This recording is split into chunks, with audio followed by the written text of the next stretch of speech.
Awesome. Hey, thank you for your time. I really appreciate it. No worries.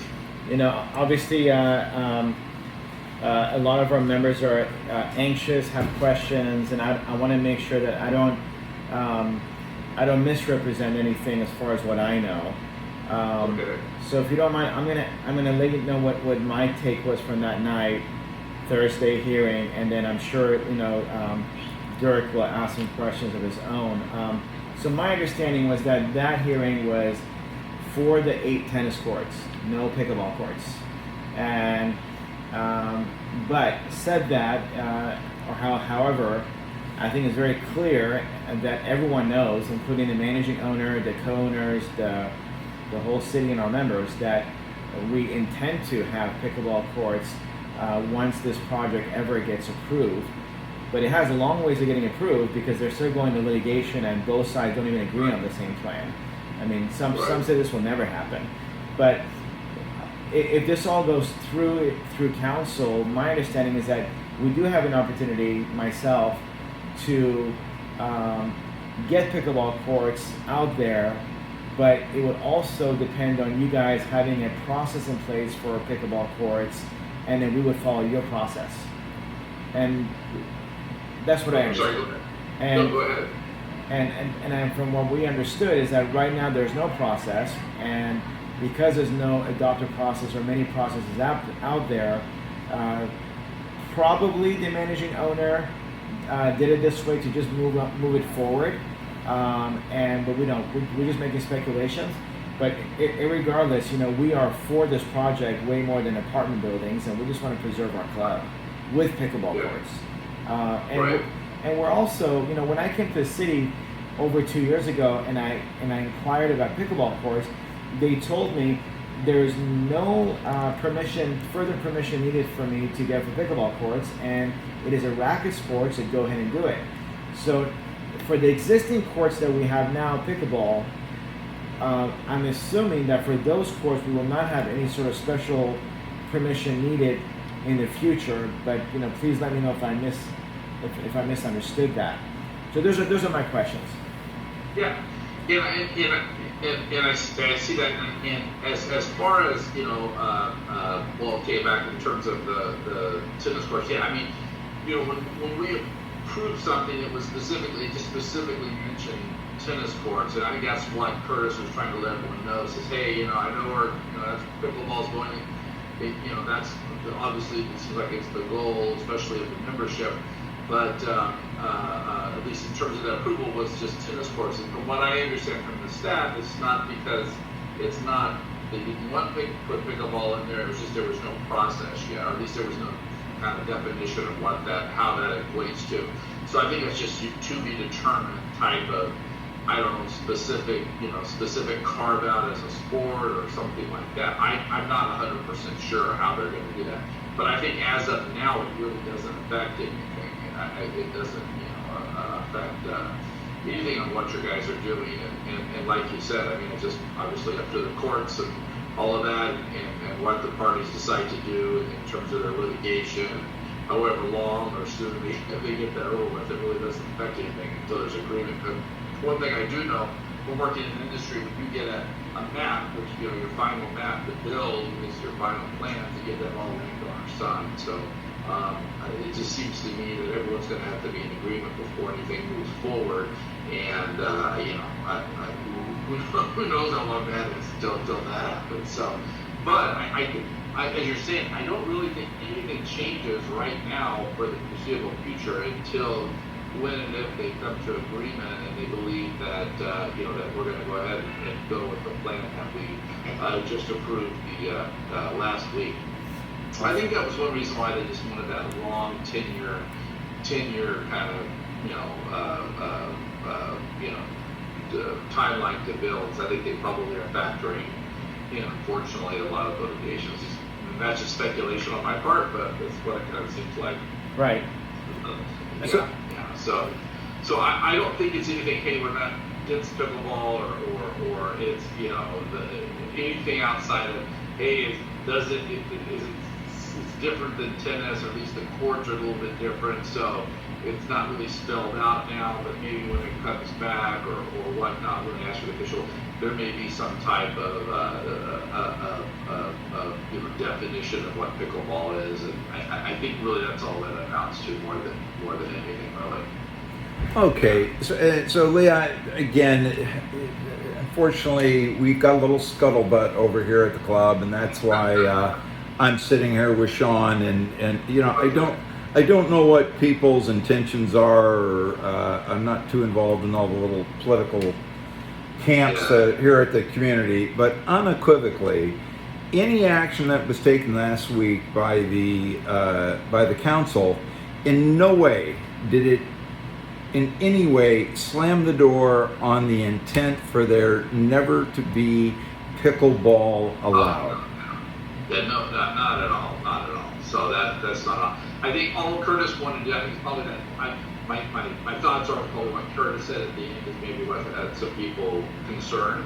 And I think it's just, basically, I think he just wanted, because he knows what everyone pickleball, I think he wanted to let everyone know that, hey, there's no definition for pickleball now, so this says tennis court. So, and obviously the town staff had said, or the city staff had said, we're gonna work on that in terms of getting that definition.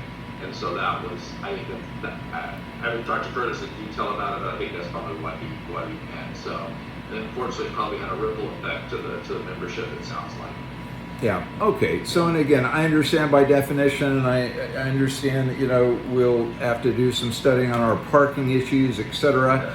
But in no way is there going to be some issue between, you know, this is a private entity and putting these bungalows by a pickleball court, and the way the design comes out, the city's, they're not going to really go that deep into this as long as we've got the basic parameters of this is where some sort of court opportunity for people to play with either a plastic ball or a fuzzy ball, and that's that. Right. I mean, zoning wise and within the general plan, as you know, you have recreational, you know, zoning for part of it, so that's not something that can be just changed easily. It has to go through a long process, and that's what the town had got to.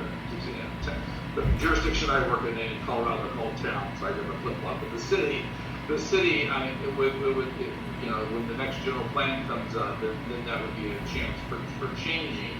But I don't see that happening, and I think that you know, this, I guess you could say the vibe, I guess you could say, I pick up from most of the town or the city is that people want to have recreational facilities and want to keep that in the general plan. Like I said the other night, we just can't have, you know, housing, and nothing else in the city. It doesn't make it a place to be, although we know how important housing is, right. It can't be. And to rezone from where we're currently at, you know, as a recreational facility, to say, I think there's been some talk about all being apartments. That just can't happen without some monumental process. Right. So I think everyone is pretty safe now, at least in terms of the people that don't want to see that happen, unless there's some big change within the city voters over the next few years before the general plan comes and they want more housing, which I kind of doubt. So I think this is me speaking forecasted, I guess you could say. I just don't see that happening. I would think it's probably going to stay its current zoning designation as recreational. I think our membership everyone was so pleased when that other plan was shut down with the hundreds of apartment buildings. That was really a main concern and a lot of anxiety built for that. So that was really a blessing. And I can also tell you that the last couple of days, we just found out that there is a petition that's been circulating, and unfortunately, there's non-factual information in there. It basically states that the landlord wants to wipe out the club for a hotel, which in fact, you know, it's not wipe out the whole club. It's preserving, you know, X amount of courts and then having a hotel.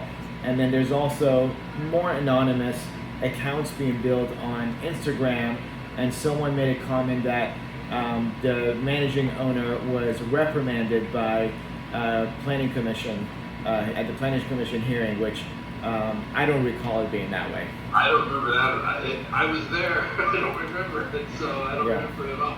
So yeah, I didn't see that. Yeah, I just, sometimes people on these Instagrams and Facebooks and all those worlds, they just, people, the First Amendment, I guess, they can write what they want to write, or at least their thoughts, and unfortunately, sometimes maybe that kind of information, spreads out that isn't the truth. But at least in all of my conversations with Mr. O'Hill, I mean, everything that he showed on there is what they were, their long term, fits into with their long term goals to kind of keep both, or to be able to keep the tennis / pickleball in place to the degree, and then be able to have some type of smaller hotel factor and a few condos and homes there as well. So. Yeah, I mean, one thing that I've done on my side is I have a contractual agreement today with the Irvine company for additional parking spots. Yeah, that should alleviate a lot of any of those concerns on parking. That should be a big help on alleviating those concerns. Absolutely, and then I think with Granville's concern for noise, 60% of the courts that are behind Granville, those will be eliminated with the new hotel rooms. So that will eliminate 60% of the noise right there. And I've already started the process of eliminating camps that are before and after our big events to also eliminate some of the traffic issues for our neighbors. Yeah, I'm sure that'd be very helpful. But I think, like you said, I remember you had mentioned that either you were working with Urban Company or you're pretty close. But yes, I thought that would be a big relief valve, if you will, for any type of maybe parking issues for these larger type of events, which are pretty neat. You're bringing to Newport Beach. I think that's all a plus, and some of the few growing pains you have with that, parking being one, it looks like you'll be able to make the residents happy by not having all that congestion for these pretty neat events, national events. So. Thank you.